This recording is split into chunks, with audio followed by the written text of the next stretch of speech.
हरे कृष्णा कृष्ण कृष्ण हरे हरे हरे राम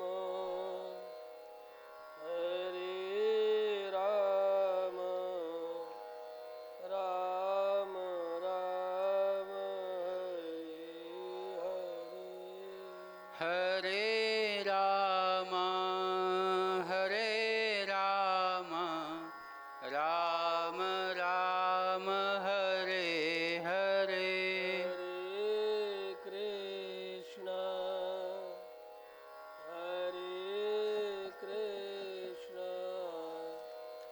कृष्ण कृष्ण हरे कृष्णा कृष्ण कृष्ण हरे हरे हरे राम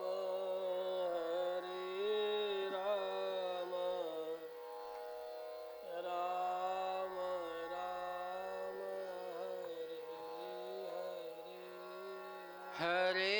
राम हरे राम राम राम हरे हरे हरे कृष्णा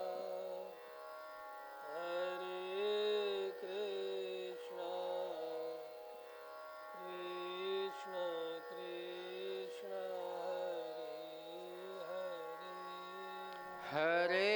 कृष्ण हरे कृष्णा कृष्ण कृष्ण हरे हरे हरे राम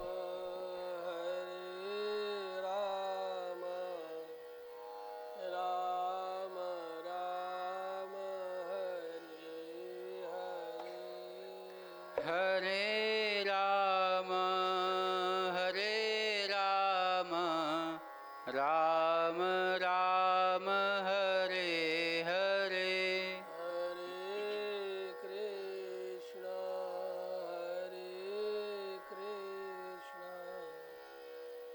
कृष्ण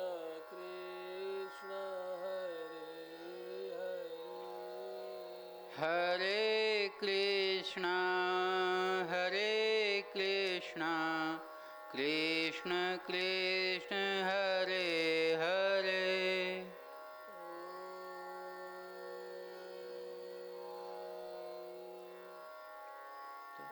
संन्यूरावृणीमहे गातुं यज्ञाय गातुं यज्ञपदये देवी स्वस्तिरस्तु नः स्वस्तिर्मानुषेभ्यः ऊर्ध्वं जिगातु भेषजम् सन्नो यस्तद्विपदे संचतुष्पदे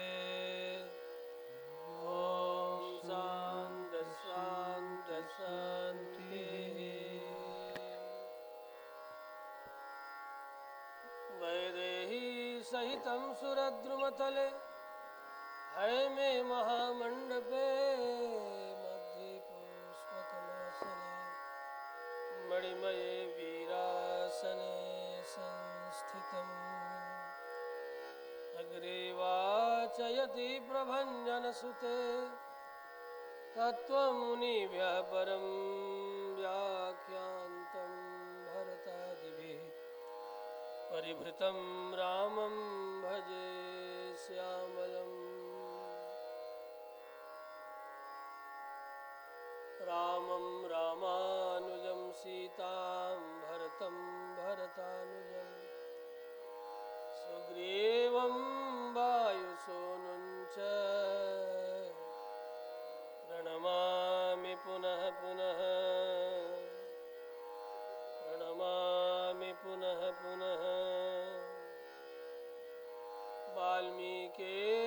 वाल्मीकिर्गिरिसम्भूता रामसागरगामिनी पुनातु भुवनं पुण्या रामायण महानदी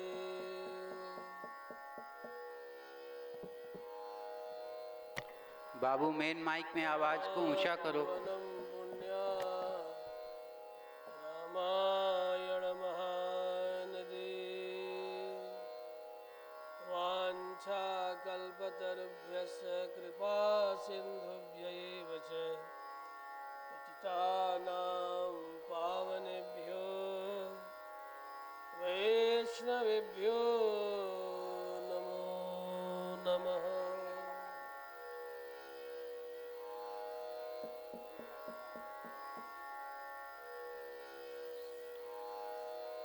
श्री राम राम रघुनंदन राम राम, श्री राम राम रणकर कस राम राम, श्री राम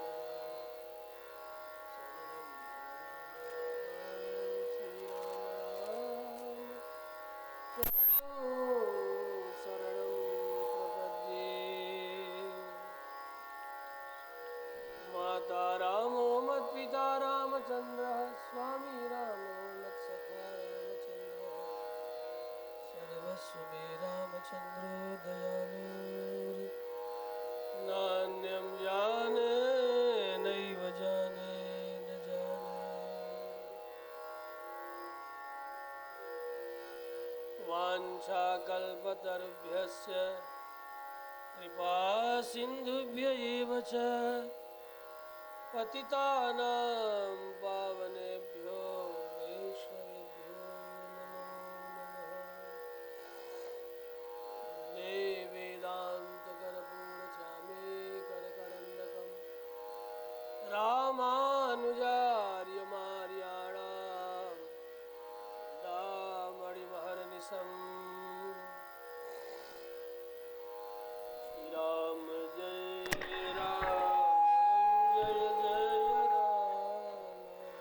श्री राम जय राम, जय जय राम।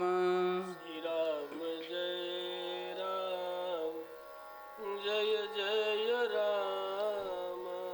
श्री राम जय राम, जय जय राम। श्री राम जय राम, जय जय राम। श्री राम जय राम, जय जय राम। श्री राम जय राम, जय जय राम। श्री राम जय राम, जय जय राम। श्री राम जय राम, जय जय राम। श्री राम जय राम। श्री रामभद्र भगवान की जय।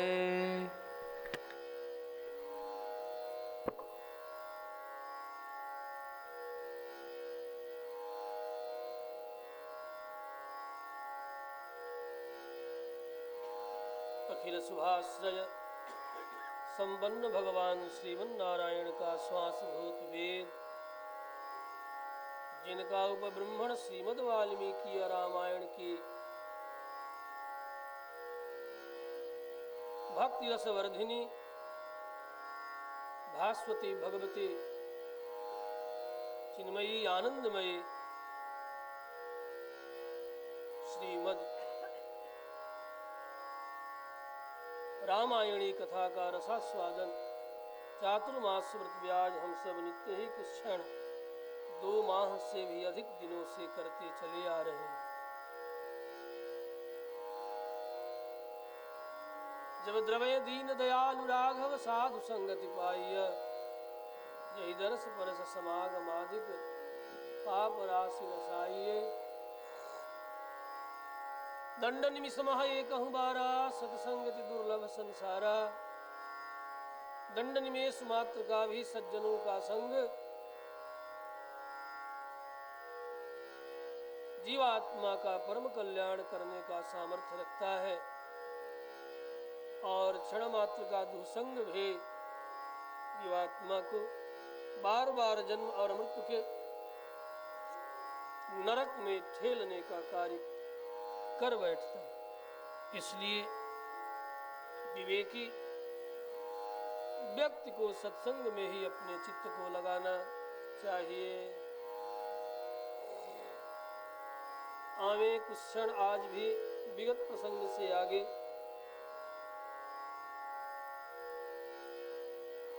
श्रीमद् रामायण लीला रस का रसास्वादन करें। भगवान श्री रामभद्र लखन और जानकी चित्रकूट में विराजमान भरतलाल चतुरंगिणी सेना के साथ मंत्रिमंडल, पुरोहित, इष्ट मित्र, गुरुजन, परिजन, स्वजन सब के साथ अत्यंत करुणा युक्त होकर श्री राम विरह से युक्त चित्रकूट उपस्थित हुए हैं। एक दिन की सभा लगी, बात आई गई हो गई।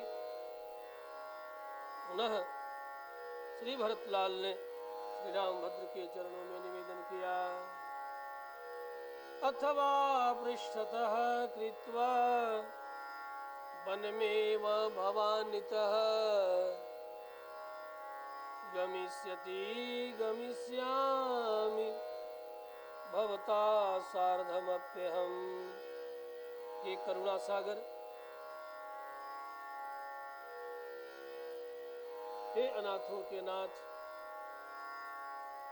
भैया श्री रामभद्र, यदि हमारी प्रार्थना, हमारा निवेदन सुन करके भी यदि मेरी बात पीठ पीछे कर वन को ही यदि आप चले जाएंगे तो मैं भी आपके पीछे पीछे वन की ओर ही चला जाऊंगा। ऐसा सुन करके श्री रामभद्र ने एक पुरानी कथा सुनाई है। हे भरत, बहुत पुरानी बात है, जब तुम्हारा हमारा जन्म नहीं हुआ था तब की बात है। हम अनेक मुख से, गुरुजनों के मुख से, पुरोहित के मुख से इस कथा को सुन रखे हैं। हम लोगों के पिताजी का जब तुम्हारी माँ कैकेयी से विवाह नहीं हुआ था, उसके पूर्व का इतिहास में तुम्हें सुनाऊं। विवाह से पूर्व ही तुम्हारी माँ के साथ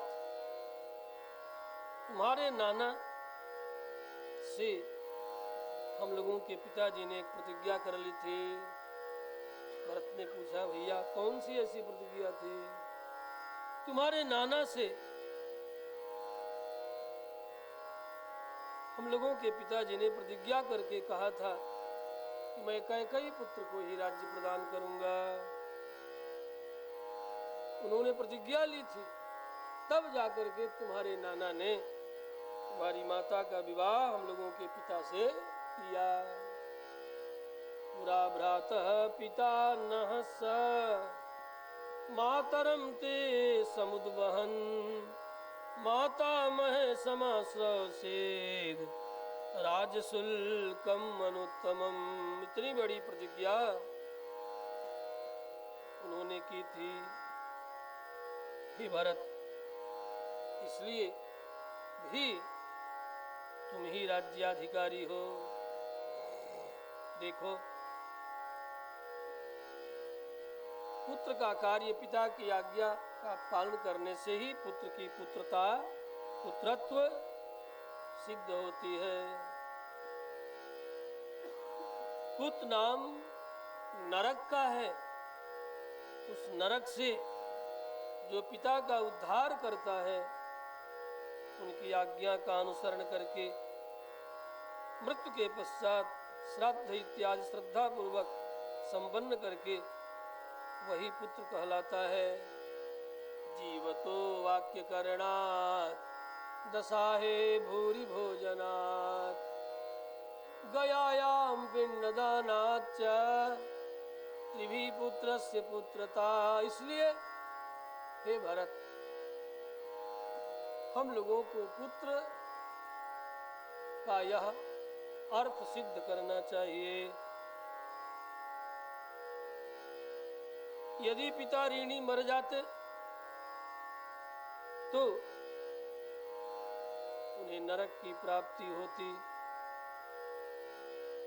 यही नियम है, उसे नरक मिलता है।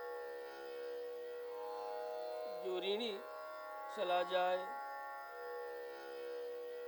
पुत्र का धर्म है कि वह पिता को ऋणानुबंध से मुक्त करे, ऋण रहित करके सर्व प्रकार से पिता की रक्षा करे, पिता का उद्धार करे। वही सच्चा पुत्र है।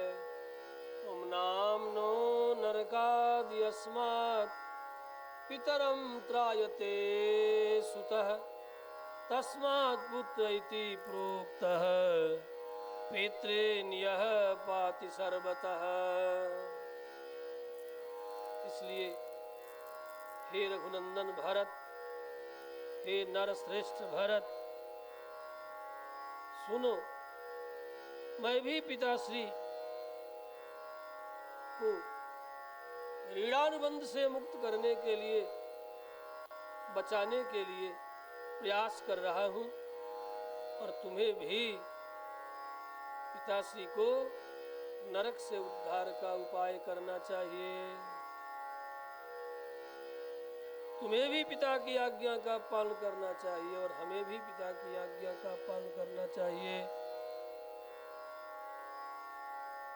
पितुराज्ञो लंघ्य, अध्यात्म रामायण में निवेदन है, स्वतंत्रो यस्तु वर्तते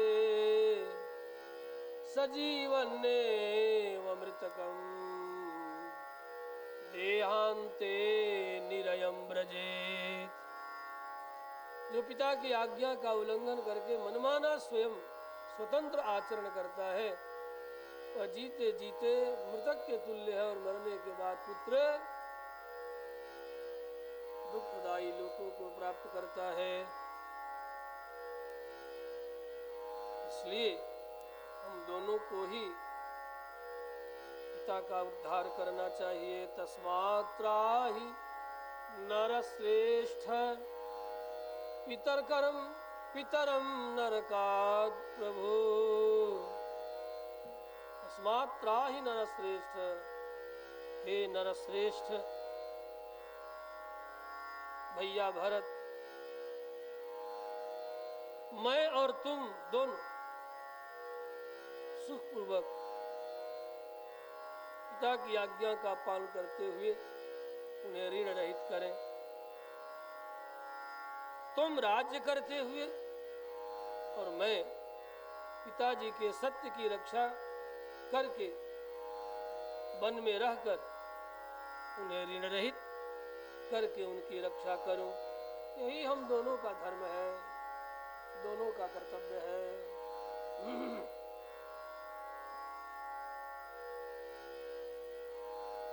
न और भी श्री रामभद्र ने भरतलाल से कहा, हे भावुक, जो भावना के उद्वेग में बहे चले जा रहे हो, धर्माधर्म केवल और केवल मेरे चरणों की प्रीति के कारण तुम कुछ भी कहे जा रहे हो, तनिक विचार करो भैया भरत।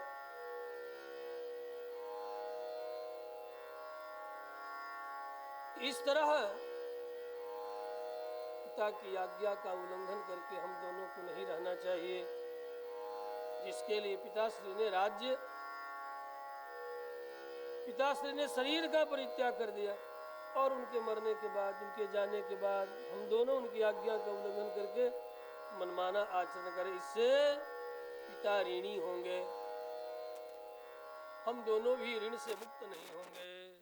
इसलिए उचित तो यह है कि तुम श्री अयोध्या जी जाकर मनुष्यों के राजा बनो, और मैं एक जंगल से दूसरे जंगल की ओर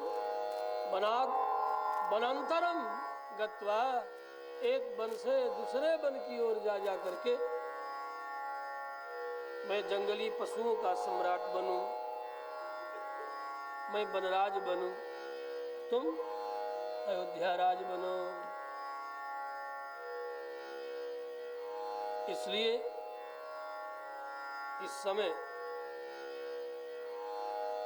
प्रसन्न होकर के श्री अयोध्या की ओर प्रस्थान करो।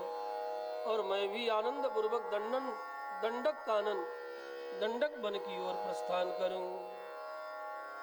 हे भरत, भगवान भुवन भास्कर श्री सूर्य नारायण और उनकी आभा प्रभा कांति को पराभूत कर देने वाला छत्र धारण करके तुम अयोध्या का राज्य करो। श्वेत छत्र अपने मस्तक पर धारण करके अयोध्या का तुम राजा बनो और मैं भी धीरे धीरे इन बड़े बड़े सघन वनों को पार करता हुआ कानन द्रुमों की घनी छाया का आश्रय ग्रहण करता हुआ, जो घनी होने के कारण हर ऋतुओं में सुख प्रदान करने वाली छाया है, उन छाया के आश्रय में वन में निवास करूं, वनराज बनूं। तुम्हारी सेवा एवं सहायता के लिए अत्यंत मेधावी शत्रुघ्न कुमार तुम्हारी सहायता में सदा बने रहेंगे, तुम्हारी आज्ञा का सदा अनुसरण करेंगे। जो अपनी सेवा के लिए ही जगत में प्रसिद्ध हैं, ऐसे सुप्रसिद्ध शत्रुघ्न लाल तुम्हारे साथ राज्य में तुम्हारी सहायता करते रहें, सेवा करते रहें। जो सेवा के लिए ही प्रसिद्ध हैं,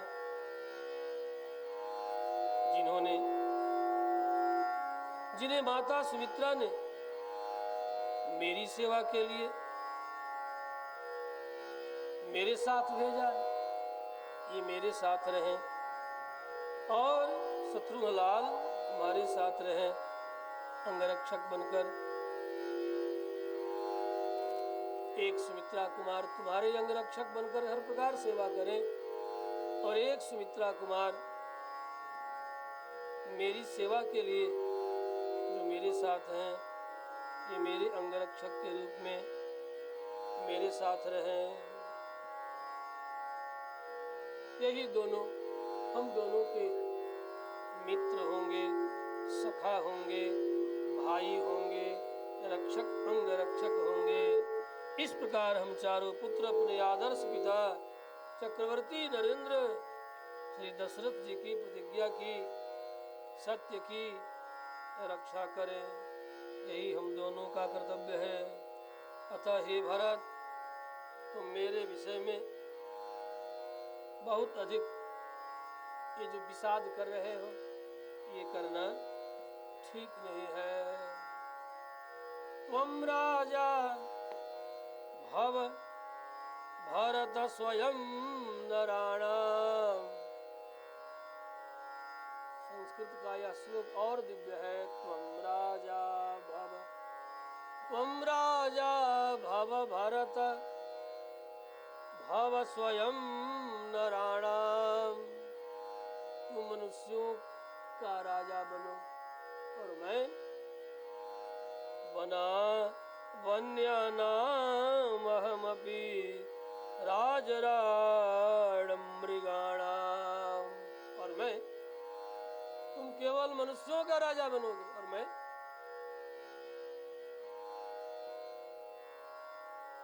बन के राजा के राजा बनूंगा। राम जी ने कह दिया, लेकिन भरत समझ न पाए। वन्यानामहमपि राजराट मृगाणाम। बन के राजा मैं बनूंगा।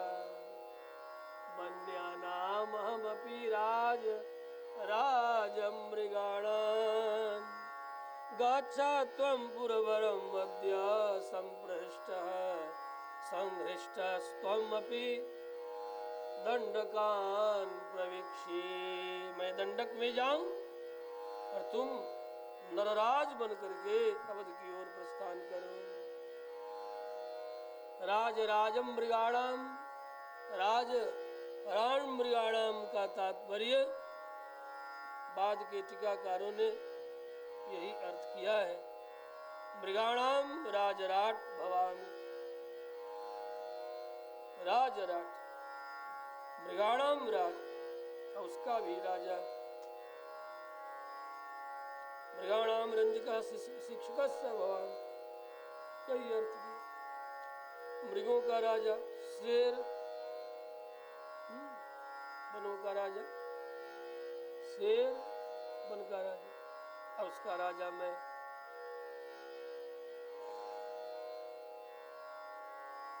एक अर्थ। अथवा मृगाणाम रंजकः, इन वन पशुओं का हर प्रकार से रंजन करने वाला मैं बनूं। शिक्षकस्य भवामि इत्यर्थ। अथवा यहाँ पर मृग शब्द का केवल वनराज शेर मृग पशु पक्षी अर्थ नहीं है। अत्र मृग शब्देन तत्तुल्या मृगयो तत्तुल्या न तु मृगयः परंच मुनयः। यहाँ मृग शब्द मृग्यन्ते भगवन्तं यः सः मृगः मुनिः मृगाः मुनयः, जो नित्य निरंतर परमात्मा के खोज में निवास करते हैं उन्हें मृग कहते हैं। मृग का अर्थ है खोजने वाला, अनुसंधाता, खोजे। मृग का अर्थ है मृग्यन्ते, अनुसंधीयते, अनुसंधत्ते। कम कहा परमात्मानम आत्मानं च, जीवात्मा और परमात्मा के खोज में लगे रहते हैं। वे कौन है? ते मृगाः मुनयः, वे मुनिगण। उन मुनिगणों का मैं राजा बनूंगा। एक अर्थ।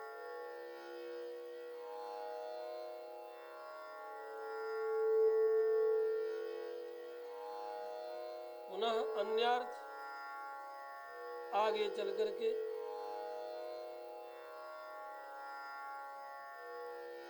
बाली इत्यादि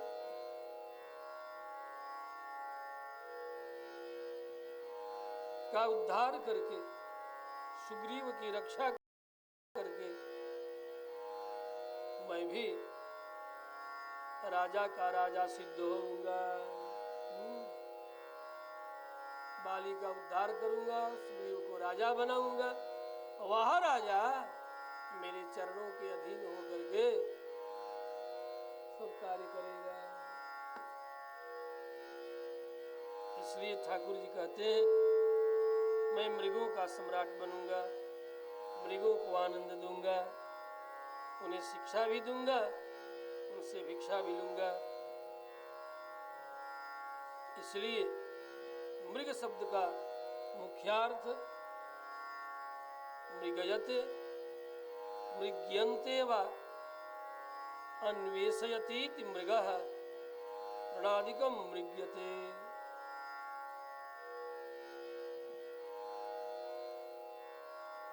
मृग पशु अपने खाने के लिए तृण आदि खोजता है, इसीलिए वो मृग क्या खोजता है? तृणादि खोजता है खाने के लिए। इसलिए मृग शब्द से सारे पशुओं को मृग कहा गया। उन सारे पशुओं में भी जो प्रधान रूप से तृणपताक आदि खा करके ही जीवन यापन करता है, शाक पात घास खा करके जो जीवन यापन करता है, घास की ही तृणपताक आदि के ही खोज में दिन रात लगा रहता है, उसमें मृग शब्द आगे चल करके रूढ़ हो गया। नहीं तो मृग का अर्थ है वन पशु, जो साग पात के लिए निरंतर उसे खोजने के लिए घूमता रहे। तो मृग का अर्थ है खोजने वाला, आहार ढूंढने वाला।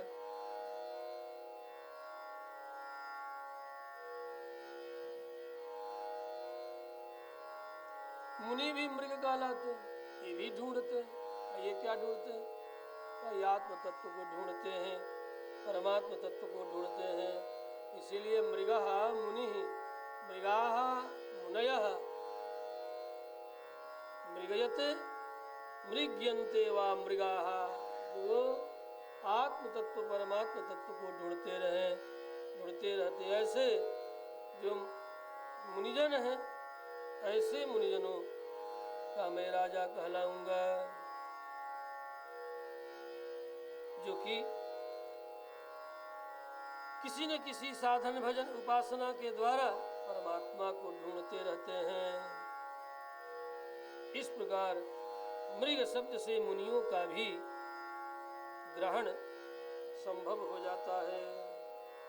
अथवा पूर्व में कहा आए राजराड मृगाणाम, इस पद के द्वारा मानो श्री रामभद्र यह कह रहे हैं कि श्री सुग्रीव के रंजन और बाली वध उद्धार, जो ये घटना भविष्य में घटित होगी, उस घटना की ओर इंगित करके, अथवा हे भरत, तुम अवध के राजा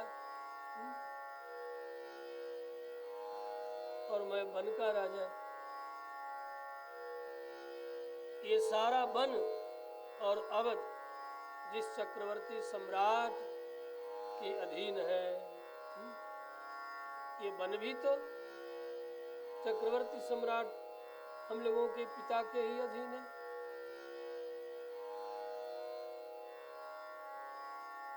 अवध से लेकर के वन प्रदेश पर्यंत मुनिजनों का आवास निवास प्रवास है। इस प्रकार मैं वन में रहते हुए तुम अवध का राज करो और तुम्हारा भी मैं राजा स्वतः सिद्ध हो जाऊंगा वन में रहते हुए। जिन मुनिजनों के चरणों का आश्रय लेकर के तुम अवध का राज्य करोगे, वे मुनिजन मुझे अपना राजा स्वीकार करेंगे। इसलिए भी जिन मुनियों के चरण का आश्रय लेकर के तुम अवध का राज्य करोगे, वे मुनिगण हमारे चरणों का आश्रय लेकर के जमनियम आसन प्राणायाम ध्यान धारणा करते, मुझे ढूंढते हुए आत्म परमात्म तत्व का अनुभव करने का यत्न करते रहेंगे और उनका राजा बनकर के उनकी हम रक्षा करते रहेंगे। इस तरह तुम मेरे अधीन ही सिद्ध हो जाओगे। इसलिए आगे बाली वध के प्रसंग में राम ने कहा भी, बाली ने जब अनेक प्रश्न किया है, एक राम ने उत्तर दिया है, ये मत सोच सारा भूमंडल इक्ष्वाकु वंशधरों के अधीन है। इसलिए वन पर्वत पशु पक्षी भी आज मेरे भैया भाई भरत राजा हैं और मैं राजा भरत के ही कार्य को सिद्ध कर रहा हूँ। मैं उन्हीं का अनुचर हूँ। बाली के प्रसंग में राम ने कहा है, मुझे उनसे तुम अलग मत समझो। इसीलिए वन्यानाम अहमपि राजराट मृगाणाम गच्छ त्वं पुरवरम अद्य संपृष्टः संहृष्टस्त्वम् अहमपि दण्डकान् प्रवेक्षे छायां ते दिनकर प्रबाधमानम् वर्षत्रं भरत करोति मूर्निशीताम् एतेषामहमपि काननद्रुमाणाम् छायां तामतिशयिनीं शनैश्रयिष्ये शत्रुघ्नस्त्वम् अतुलमतिस्तु ते सहाय सौमित्रीर्मम विदितः प्रधानमित्रम् चत्वारः तनयवरा वयं नरेन्द्रं सत्यस्थं भरतचराममा विसीदा। इस तरह चत्वारः, हम चारों भाई नरेंद्र पिताश्री के सत्य की रक्षा करें, ये चारों भाइयों का कर्तव्य है। उनकी आज्ञा का पालन करें। सत्यस्थम भरत चराम मां विसीदा, मैं उनके सत्य की रक्षा करूं और तुम राज्य की रक्षा करो। तुम्हारे साथ शत्रुघ्न तुम्हारी सेवा करेंगे और मेरे साथ सुमित्रानंदन लखन मेरी हर प्रकार से मेरा साथ देंगे।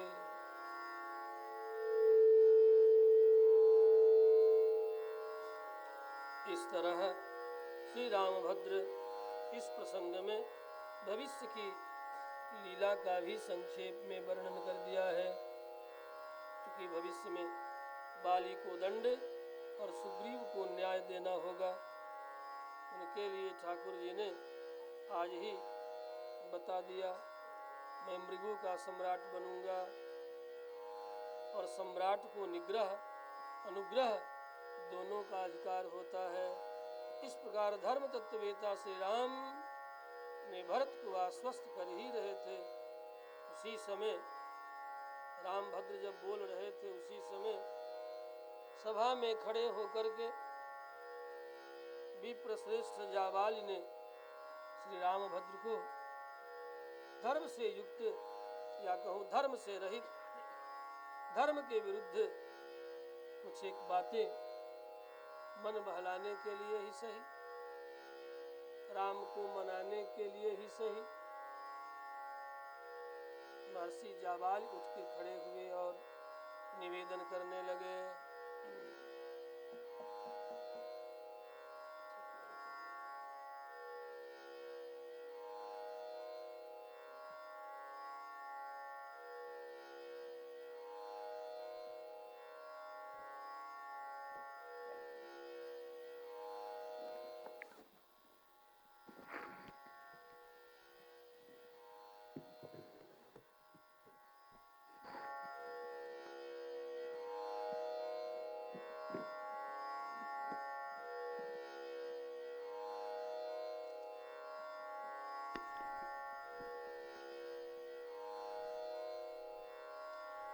श्री रामभद्र भगवान की।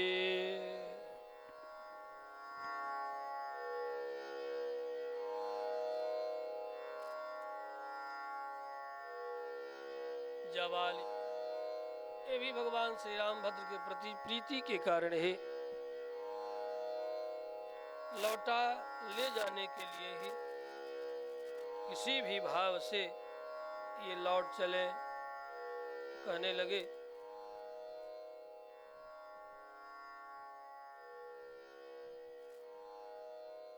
यद्यपि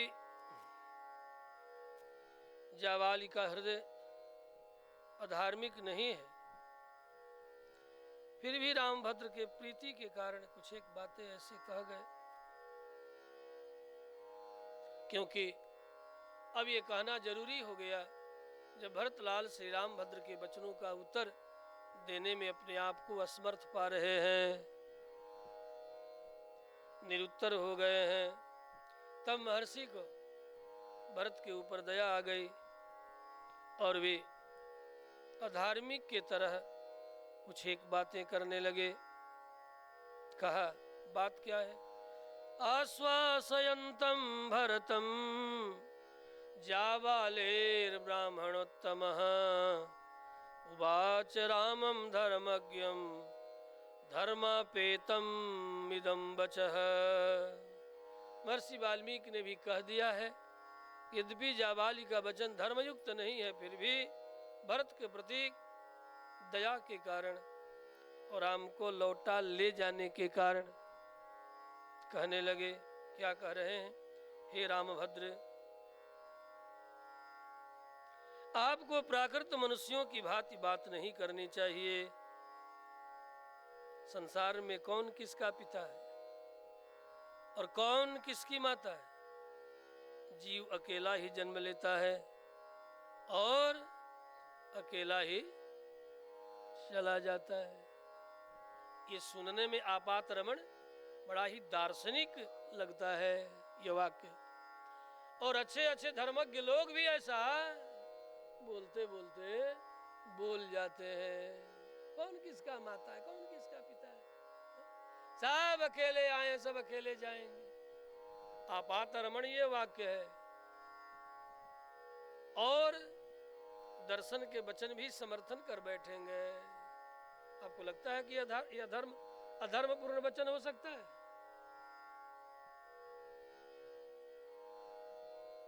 और यहीं पर आकर के सामान्य बुद्धि संपन्न व्यक्ति उलझ जाता है। कौन किसका पिता है? कौन किसकी माता है, सब अकेले आए अकेले जाएंगे। बात अच्छी लग रही है आपको कि नहीं लग रही है? तो मैं प्रश्न भी करूंगा, क्या आप बिना किसी माता पिता के आए हैं? हम आप कोई भी एक भी ऐसा उत्तर देगा कोई व्यक्ति, पशु हो चाहे देवता हो, एक भी बिना माता पिता का यहाँ जगत में आया है क्या? भूमंडल के किसी भी लोकांतर में एक भी ऐसा नहीं मिलेगा, चिट्टी से लेकर के ब्रह्मा पर्यंत जिनके माँ बाप न हो। कहना बड़ा आसान है, ये दार्शनिक वाक्य बड़ी जल्दी समझ में, ये किनके लिए? नास्तिकों के लिए ये वाक्य है। इसी के द्वारा नास्तिक अपना बल बढ़ाते हैं। सबके माँ है, सबके बाप है, बिना माँ बाप की एक चिट्टी भी जगत में, जब ब्रह्मा नहीं है तो कौन? जगत में जितना पदार्थ है, जगत में जितने जन्म लेने वाले जीव हैं, जिस किसी को भी शरीर इंद्रिय प्राप्त हुआ है, शरीर मिला है, उसका प्रत्यक्ष कोई न कोई बाप है, कोई न कोई पिता है, कोई न कोई माता है। ऐसा केवल और केवल उसके लिए कहा जा सकता है जो साक्षात नारायण हो। ये नारायण के लिए वाक्य है, न कि हमारे तुम्हारे जैसे देव मनुष्यादियों के लिए, कीट पतंग आदियों के लिए, पशु पक्षी इत्यादियों के लिए। ये केवल और केवल नारायण के लिए। लेकिन हम प्रयोग कहाँ कर बैठते हैं? सामान्य मनुष्यों के लिए, सामान्य जीवों के लिए। कौन किसकी माता, कौन किसका पिता? अरे दुनिया में एक भी नहीं देखा गया कि जो बिना माता पिता को यहाँ हो। कोई भी महुए के खोड़रे से नहीं आया है क्या? इमली के खोटरे से आया है कोई? इमली के खोटर से नहीं ना, कोई ऐसा नहीं है कि जो किसी खोड़रे से निकल करके, इमली के कोटर से निकल करके आ गया हो। सबका कोई न कोई माता है, ब्रह्मा से लेकर के चिट्ठी पर्यंत। एको ही जायते जंतु एक एव विनश्यति। लेकिन बाबा जावाली बोल रहे हैं एको ही जायते जंतु, ये बात ठीक है, एको ही जायते जंतु। लेकिन ये जो कह गए रामभद्र की भवें तन गई, इसे हमारी भवें तन गई। कोई यहाँ नहीं बोल सकता ब्रह्मा से लेकर के चिट्ठी तक कि हम बिना माँ बाप के यहाँ आ गए।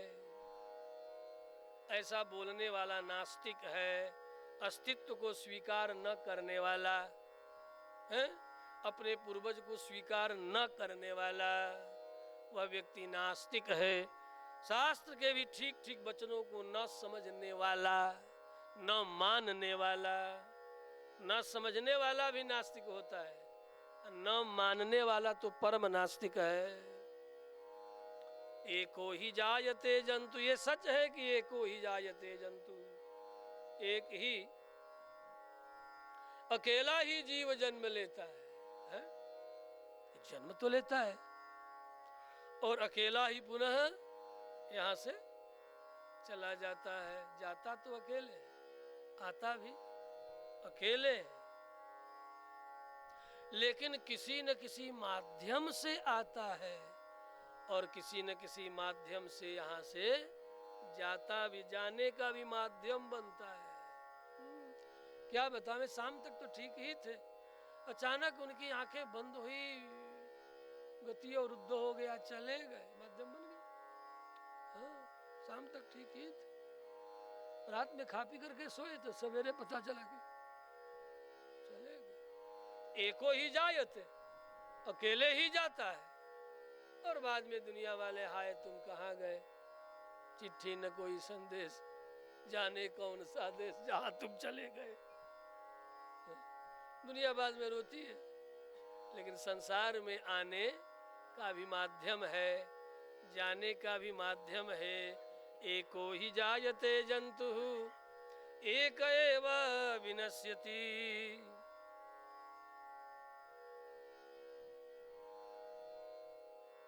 रामभद्र ने सुना, यह जीवन तो सुखपूर्वक व्यतीत करने के लिए है। यहाँ तक जाबाली ने कह दिया, जब तक जियो तब तक घी पियो, जावत जीवे सुखम जीवेत।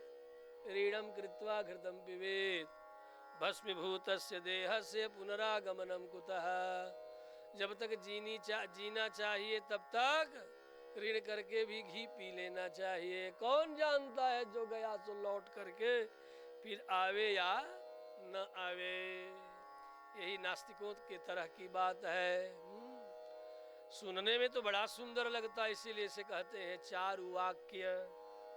चारु वाक्य होने के कारण, सुंदर वाक्य होने के कारण, ये चारु माने सुंदर, वाक्य शब्द विन्यास, चारु वाक्य है यह। इसीलिए ऐसे ऐसे सुंदर सुंदर वाक्यों को कहने वाले ऋषि का नाम ही पड़ गया चारवाक।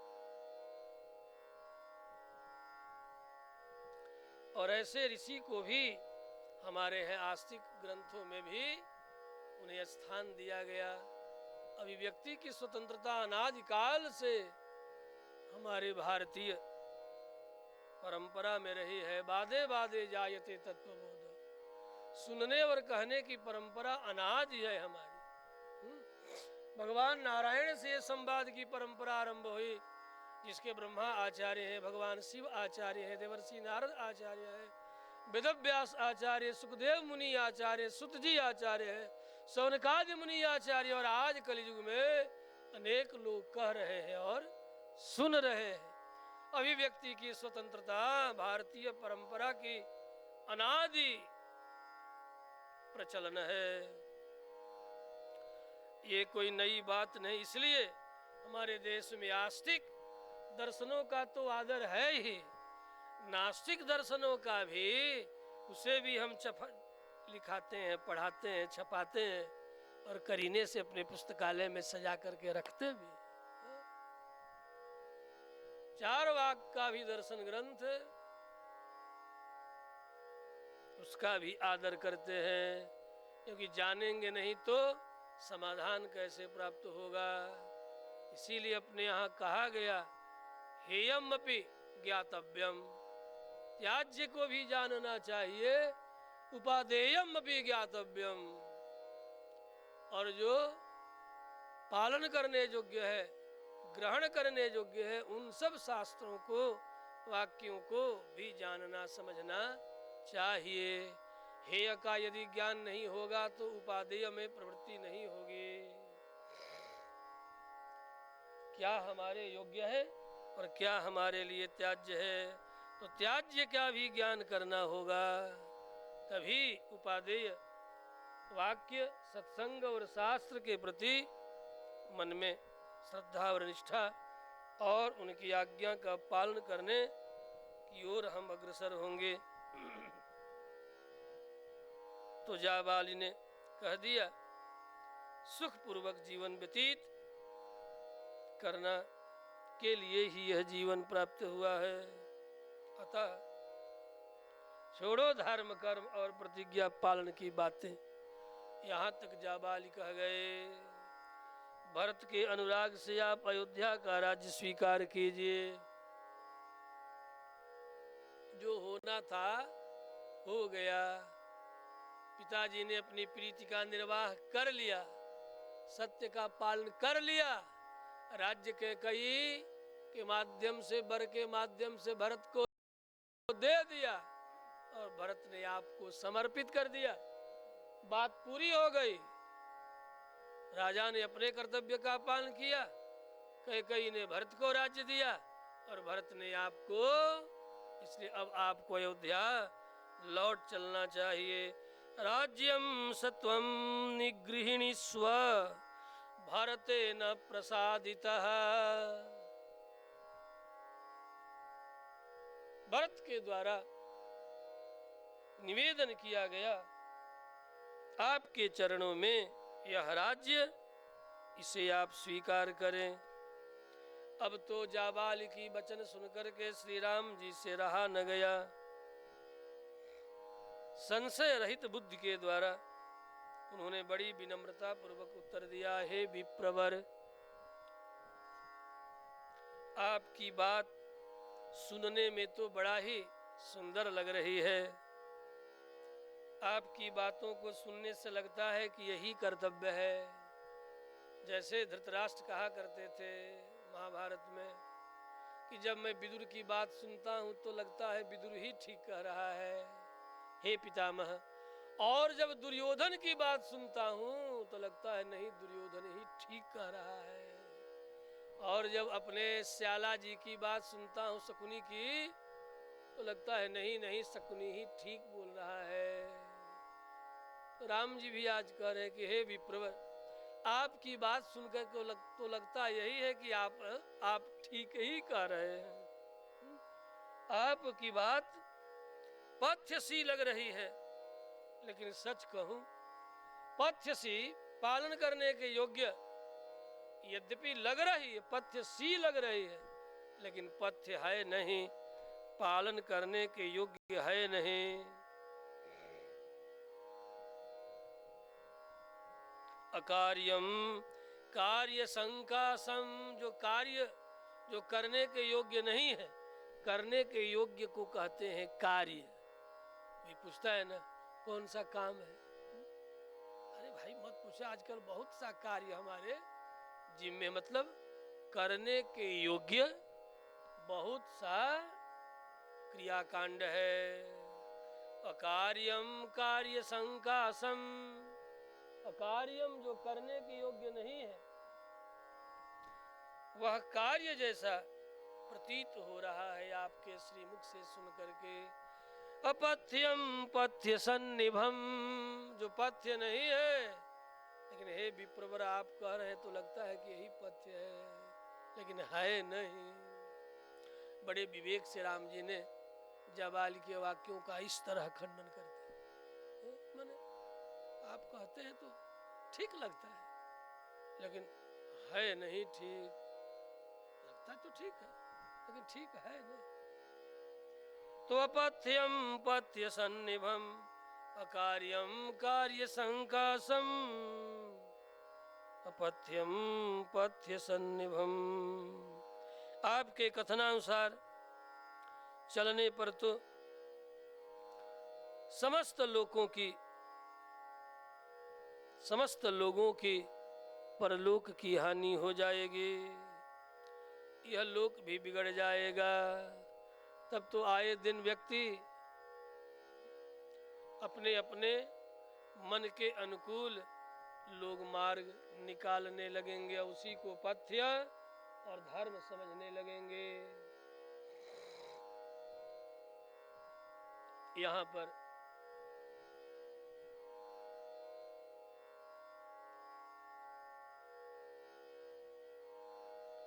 सबसे पहले तो मैं स्वतः ही आपकी बात मान करके स्वेच्छाचारी बन जाऊंगा।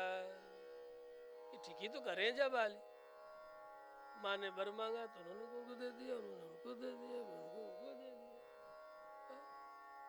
मने तो मैं भी स्वेच्छाचारी हो जाऊंगा क्या? हम भी अपने मन के अनुसार गणना कर लेंगे कि ऐसे ऐसे कर लेंगे तो 4 दिन को भी 14 वर्ष कहा जाता है। आपत्काल में आपत धर्म बताया गया है। आपत धर्म में 4 दिन भी 14 वर्ष के तुल्य माना जाता है। इस तरह मैं भी गणित करके तो 4 दिन से ज्यादा हो गया वन में आए हुए। ठीक ही तो भरत कह रहा, ठीक है ठीक, चल चल चल चल। फिर तो सारे शास्त्र उपप्लव को प्राप्त हो जाएंगे, सारे शास्त्रों की गणना ध्वस्त हो जाएंगे। यही बात महाभारत में भी आया था, जब 12 वर्षों का वनवास और 13 वर्षों का अज्ञातवास।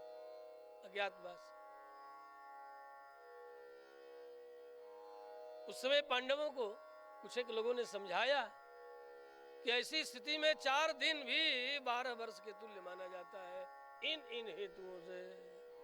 धर्मराज युधिष्ठिर ने कहा कि नहीं, पर्ण में ये नहीं ठहरा था, इस प्रकार गणना कर ली जाए तो 12 वर्ष 4 दिन 12 वर्ष के बराबर हो जाए। इसलिए हम आपकी इस गणना से सहमत नहीं है चाचा श्री, काका श्री। उस समय विदुर मुस्कुराए हैं। धर्मराज वास्तव में धर्मराज, ये भी धर्मराज है, विदुर भी धर्मांश है और युधिष्ठिर भी धर्मांश है। कामवृत्तोन्वयं लोकः कृष्णः समुपवर्तते, यदवृत्ताः सन्ति राजानः तदवृत्ताः सन्ति हि प्रजाः। हे विप्रवर,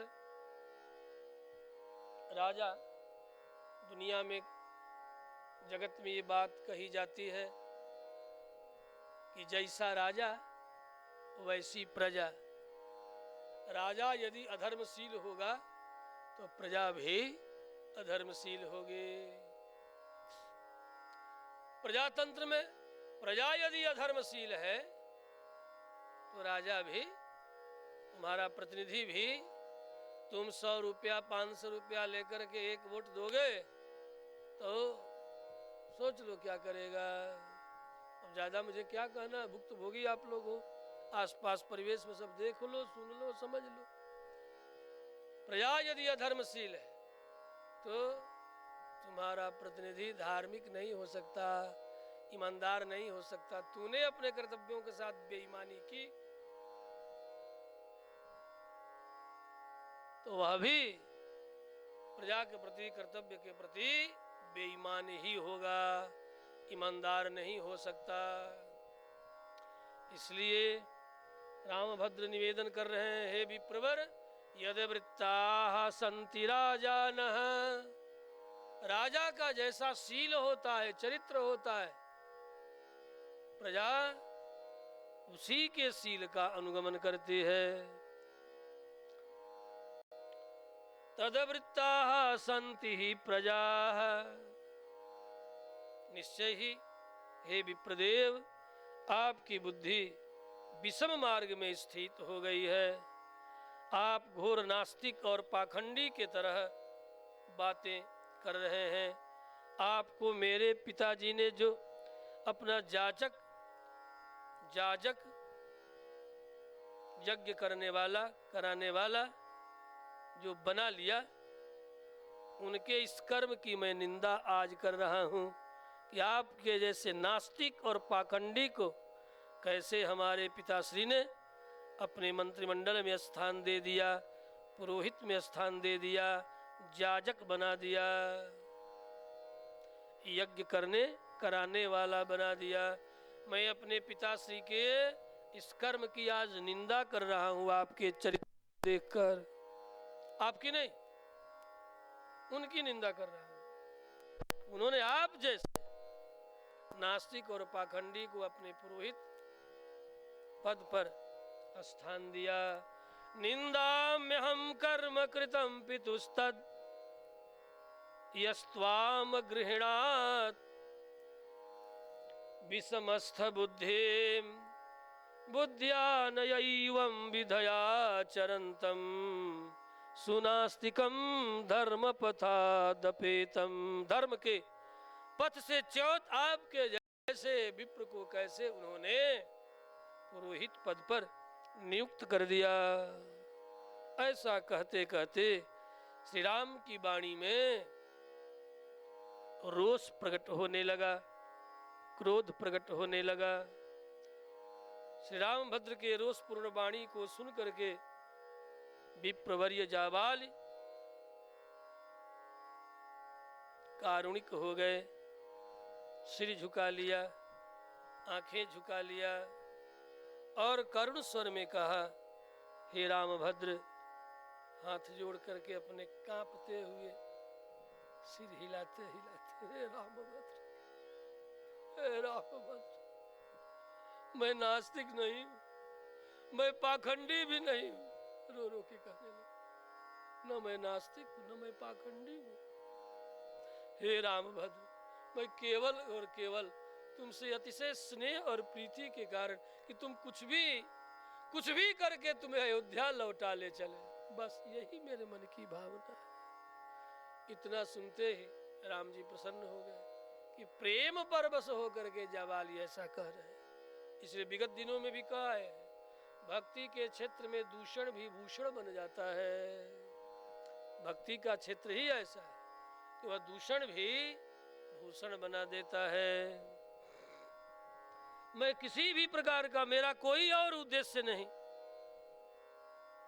केवल और केवल अयोध्या लौट चलने के लिए ऐसे वाक्यों का मैंने प्रयोग किया। निवर्तनार्थम तव राम कारणात्, निवर्तनार्थम लौटा ले जाने के लिए, निवर्तनार्थम तव राम कारणात् प्रसादनार्थम च मयैयदीरितम। आप मेरे ऊपर प्रसन्न हो जाए, किसी तरह आपको अवध लौटा ले चलने के लिए मैं ऐसे वाक्यों का प्रयोग किया।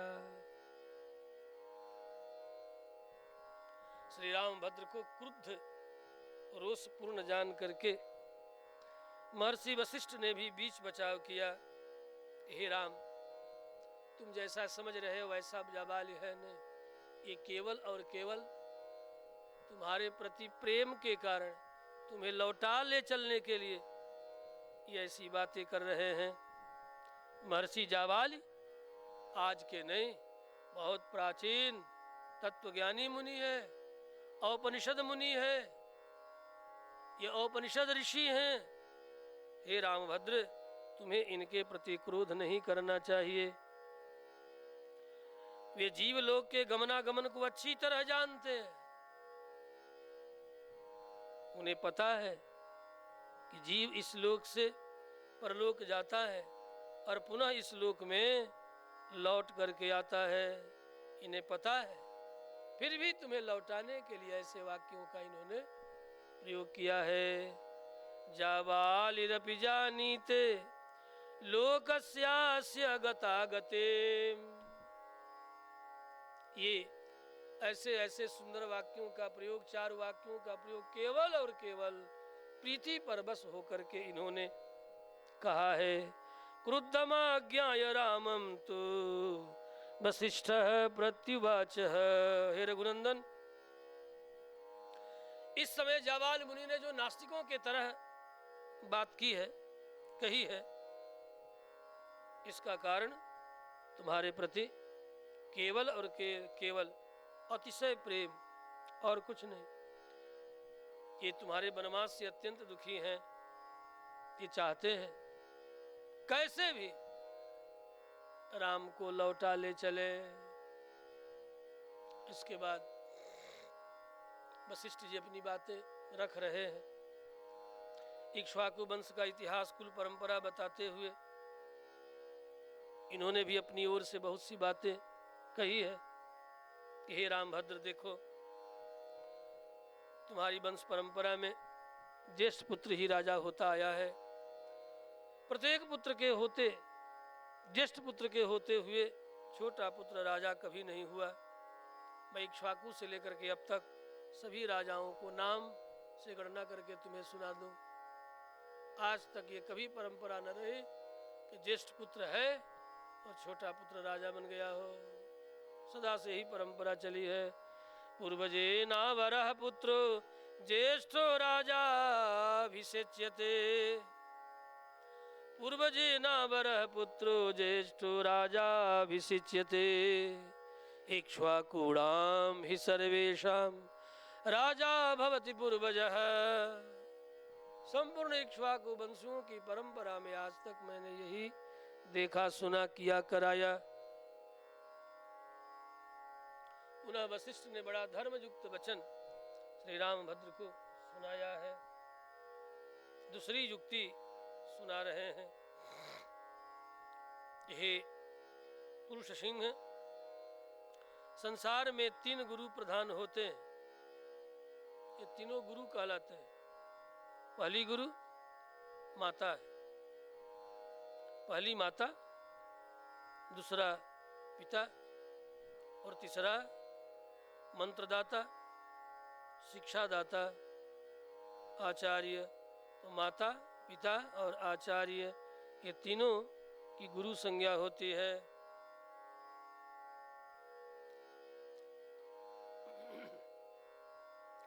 पिता पुरुष के शरीर को उत्पन्न करता है और गुरु आचार्य उसे ज्ञान दे करके दिव्य चिन्मय शरीर का पोषण करता है या कहूँ उत्पन्न करता है। दोनों ये कार्य करते हैं। गुरु ज्ञान के द्वारा चिन्मय ज्ञानमय शरीर का निर्माण करता है, ज्ञानमय शरीर की सृष्टि करता है आचार्य, शिक्षक, मंत्रदाता, शिक्षादाता, और पिता ज्ञान कर्मादि भौतिक शरीर को उत्पन्न करता है। इसलिए ये तीनों ही गुरु कहे जाते हैं। हे परंतप, मैं तुम्हारे पिता का गुरु हूँ, और तब से लेकर के इक्ष्वाकु से लेकर के तुम तक तुम्हारी पूरी परंपरा का के गुरुपद पर मैं प्रतिष्ठित हूँ। मैं तुम्हारे पिता का भी आचार्य, तुम्हारे पिता के भी पिता का, इस तरह जोड़ लो इक्ष्वाकु पर्यंत सबका मैं गुरु हूँ, तुम्हारा भी गुरु हूँ। स्वीकार करो तो, ना स्वीकार करो तेरी मर्जी। वशिष्ठ राम के सामने यहाँ विवश हो रहे हैं। तेरा गुरु मानो तो हूँ, ना मानो तुम्हारी मर्जी। इसलिए यदि तुम मानो कि मैं तुम्हारा गुरु हूं तो सुनो, निश्चय ही मेरी आज्ञा का तुम पालन करोगे। मम त्वं वचनं कुर्वन् नातिवर्ते सतं गते सते ते हम पितुराचार्यः तव चैव परन्तप। तुम्हारा भी और तुम्हारे पिता का भी मैं गुरु, इसलिए मुझे विश्वास है कि तुम मेरी आज्ञा का उल्लंघन नहीं करोगे, पालन करोगे। मानो तो ये भी एक बात होती है। बड़ी दीन हो गए हैं वशिष्ठ। ये क्या है? ये वशिष्ठ की भी राम भक्ति बोल रहे हैं। कभी भी वशिष्ठ इतने अधीर नहीं हुए थे, इतने विवश नहीं हुए थे जैसा आज राम के सामने हो रहे हैं। पिता येनम जनयति पुरुषं पुरुषर्षभ प्रज्ञां ददाति चाचार्यः तस्मात् स गुरुरुच्यते। हे रघुनंदन, अपनी धर्म शीला वृद्धा वात्सल्यमयी माता कौसल्या की आज्ञा भी तुम्हें नहीं टालनी चाहिए। हे भ्रातृवत्सल रामभद्र, यह भरत तुम्हारा लाडला दुलारा प्यारा भाव भरा तुम्हारे सामने आंसू बहाता हुआ करुणा से भरे स्वर में दीनता से ओतप्रोत होकर के तेरे चरणों को पकड़ पकड़ करके बार बार प्रार्थना कर रहा है। मैं तो यही कहूंगा कि ऐसे भावुक भरत की प्रार्थना मानकर तुम्हें अयोध्या लौट चलना चाहिए। वशिष्ठ जरा सहमे, कहीं मैं कुछ कहूं और कहीं मेरे भी वाक्यों का वैसा ही प्रत्याख्यान कर दे, खंडन कर दे। इसलिए भरत का आड़ लेकर के वशिष्ठ जी अपनी बात, यदि कहीं न भी माने राम तो मेरी प्रतिष्ठा बच जाए। मेरी ही नहीं, राम की भी प्रतिष्ठा बचानी है ना। तो दुनिया वाले यही कहेंगे देखो वशिष्ठ ने भी निवेदन किया था, लेकिन राम जी अपनी गुरु की भी बात न मान करके जंगल ही चले गए। इसलिए कई विशेषणों के साथ भरत का नाम स्मरण कर रहे हैं। क्या क्या? भ्रातृवत्सल कह रहे हैं, भाव भरा प्यारा दुलारा लाडला शरणागत प्रार्थी दीनहीन सब बना रहे कि किसी तरह भरत की दशा पर दया आ जाए राम को और राम लौट चलें। इस तरह निवेदन किए जाने से गुरु की भी मर्यादा रह जाएगी और शिष्य की भी मर्यादा बच जाएगी। दोनों की मर्यादा की रक्षा, अपनी और राम की मर्यादा की रक्षा करते हुए वशिष्ठ ने श्री रामभद्र को इन वाक्यों से अपनी बात भी रख दी। वशिष्ठ जी के इतना कहने पर सत्य संकल्प श्री राम अपने वचन पर तब भी अडिग रहे और उन्होंने बड़ी ही विनम्रता से निवेदन किया, हे गुरुदेव, माता पिता के अनंत उपकार पुत्र पर होते हैं, उसे कोई झुठला नहीं सकता। जो माता पिता नित्य निरंतर अपने पुत्र के प्रति वत्सल होते हैं, स्नेहिल होते हैं, अत्यंत स्नेहयुक्त हो करके अपने पुत्र के लिए रक्षा से लेकर के उत्तमोत्तम वस्त्र आभूषण हर प्रकार से उसकी रक्षा करते हैं, कोमल कोमल सैया पर सुलाते हैं, नहलाते हैं, खिलाते हैं, पहनाते हैं, क्या नहीं करते, विविध भांति से पालन पोषण करते हैं। हे गुरुदेव, उनके ऋण से कोई उऋण नहीं हो सकता। सहज ही उऋण होना बड़ा कठिन है। इसलिए मेरे जनक, मेरे पिता श्री दशरथ जी ने मुझे जो आज्ञा दी है, वह आज्ञा मिथ्या नहीं होनी चाहिए। ऐसा विचार करके इस राम को आप जैसा कहें वैसा करें। पिता की आज्ञा भी, पिता की इच्छा भी मिथ्या न हो और आपकी आज्ञा का अनुसरण भी हो जाए। अब तो राम जी ने ऐसा कह दिया कि वशिष्ठ की भी घी बधने लगी। अपने को बचने के लिए, राम को भी बचाने के लिए ये बात तो मैं रख दिया। सही राजा दशरथ पिता जनयिता मम आज्ञापयन् माम यत्तस्य तन्मिथ्या न भविष्यति। उन्होंने जो आज्ञा दी वह मिथ्या न हो और आप भी जैसा कहे वैसा मैं कर सकूं। आपको ऐसी आज्ञा मुझ राम को देनी चाहिए।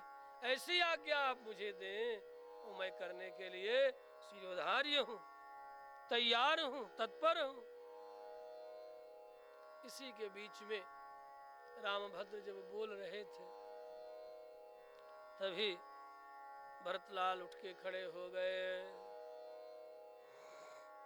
और हस्तौ पादौ प्रक्षालन करके तो बैठे ही हैं, आचमन करके मन का समाधान करके कि कहीं कोई ऐसा अटपटा शब्द न निकल जाए जैसे जाबाली डांटे गए वैसे कहीं मैं भी पीटा न जाऊं। इसलिए आचमन करते ओम केशवाय नमः, ओम नारायणाय नमः, ओम माधवाय नमः। आचमन करके प्राणायाम करते हैं और प्राणायाम करके तब मन का समाधान करते। प्राणायाम करने से मन का समाधान होता है और मन का समाधान करके फिर अपनी बात रखते हैं पुनः। और अब प्रथम बार में सभासदों की ओर संबोधन करके कह रहे हैं कि हे मेरे सभासदों, हे मेरे मित्रों, हे मेरे मंत्रियों, हे पुरजन परिजन स्वजन, सब लोग मेरी बात सावधान होकर के सुने। मैंने अपने पिताजी से कभी भी राज्य की याचना नहीं की थी। प्रमाण दे रहे हैं। माता से भी कभी राज्य संबंधी चर्चा नहीं की थी। साथ ही परम धर्मात्मा श्री राम जी के वनवास में भी मेरी कोई सम्मति नहीं थी और न मैं इसके विषय में कुछ जानता ही था।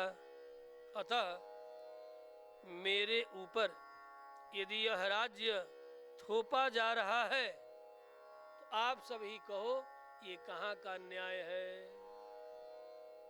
यदि स्वप्न में भी मेरे मन में कभी राज्य की कामना जगी हो तो ठीक है, जिस किसी भी ब्याज से राज्य आया मुझे स्वीकार कर लेना चाहिए। लेकिन स्वप्न में भी यदि मैं राज्य की कामना न किया हूं तो भला ये जबरन मेरे सिर पर जो राज्य थोपा जा रहा है ये न्याय कहाँ का न्याय है।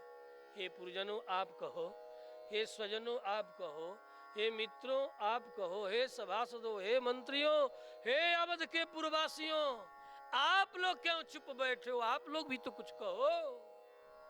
मतलब अकेला भरत अपने आप को अकेला पा रहे हैं। गुरुदेव की बात भी आई गई हो गई, मेरी बात भी आई गई हो गई, तो अब जनमत एक कही के कहने से आप जंगल में चले गए। ये पुरजन परिजन स्वजन चतुरंगिणी सेना सभासद मंत्री सब आए हुए हैं। इन लोगों को भी आप लोगों को भी कुछ कहना चाहिए। श्री भरत ने स्पष्ट शब्दों में कहा है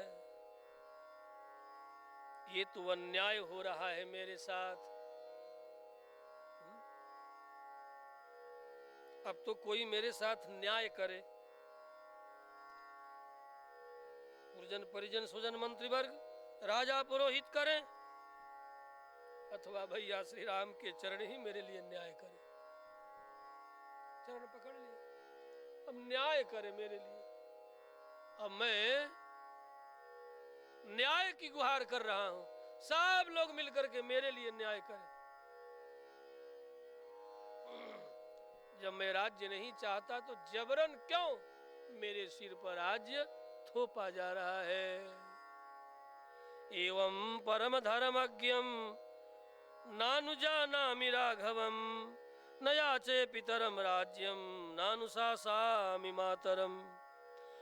अथोत्थाय जलम सृष्ट्वा भरतो वाक्यमब्रवीत् शृण्वन्तु मे परिषदो मंत्रिणः शृणुयुस्तथा। एवं परम धर्मज्ञम नानुजानामि राघवम। इस प्रकार भरत ने निवेदन किया। भरतलाल ने आगे कहा फिर भी यदि राम जी के लिए पिता की आज्ञा का पालन करना वन में रहना आवश्यक है तो श्री राम जी के बदले मैं ही 14 वर्ष तक वन में निवास करूंगा। फिर भी यदि तो अवश्यम वस्तव्यम कर्तव्यम च पितुर्वचः अहमेव निमत्स्यामि 14 बने समाः। अब ये भरत का तर्क किसी को समझ में, ये बात तो समझ में सबको आई कि स्वप्न में भी आपकी इच्छा नहीं, निश्चय ही ये राज्य आपको थोपा जा रहा है, ये बात तो भरत की समझ में आई। लेकिन राम के बदले मैं वन में निवास करूंगा, ये बात किसी को समझ में नहीं आ रही है। यदि तो अवश्यम वस्तव्यम कर्तव्यम च पितुर्वचः, यदि पिता के वचन का पालन करना जरूरी ही है तो मैं वन में 14 वर्ष रहूंगा राम जी के बदले में। अहमेव निमत्स्यामि 14 बने समाः। श्री राम जी ने तुरंत उत्तर दिया भरतलाल का, पुनः देर नहीं किया। हे भरत, तू मेरे प्रतिनिधि के रूप में जंगल जाना चाहते हो तो ये क्या मेरे लिए न्याय है?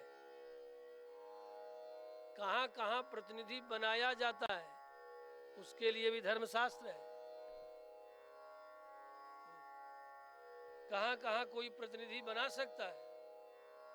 धर्म के क्षेत्र में भी उसके लिए गणना है, हर जगह प्रतिनिधि नहीं बनाया जा सकता। जैसे कोई कहे कि दिनेश जी आपके बदले में मैं जा रहा हूँ सत्संग करके आ जा रहा हूँ, तो सत्संग बदले में आपके लिए ठीक है, अभी आप रहिए, मैं आपके लिए मर जाता हूँ, आप बने रहिए, मैं आपके लिए, कब बदले में कोई आप यही रहिए, मैं आपके लिए जन्म ले लेता हूँ।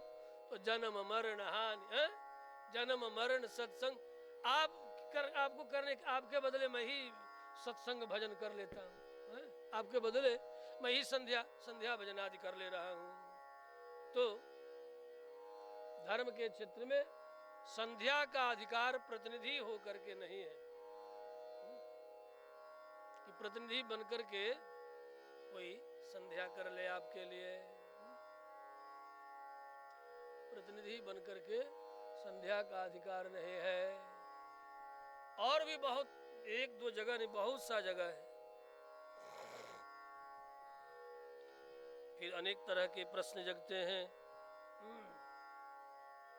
कोई कहे कि देखो भैया, आपके बदले आप अपना रोग मुझे दे दीजिए, मैं ही आपके बदले मैं रोगी हो जा रहा हूँ, तो बदले में कोई किसी का रोग नहीं दे ले सकता है। धर्म के क्षेत्र में संध्या नहीं की जा सकती बदले में, सत्संग नहीं किया जा सकता बदले में, है कि नहीं, मरा नहीं जा सकता है बदले में। ठीक है, उनके बदले हमें चल चल चल नहीं हो सकता। श्री रामभद्र ने उत्तर दिया, भरतलाल, तुम जो प्रतिनिधि के रूप में जंगल जाना चाहते हो,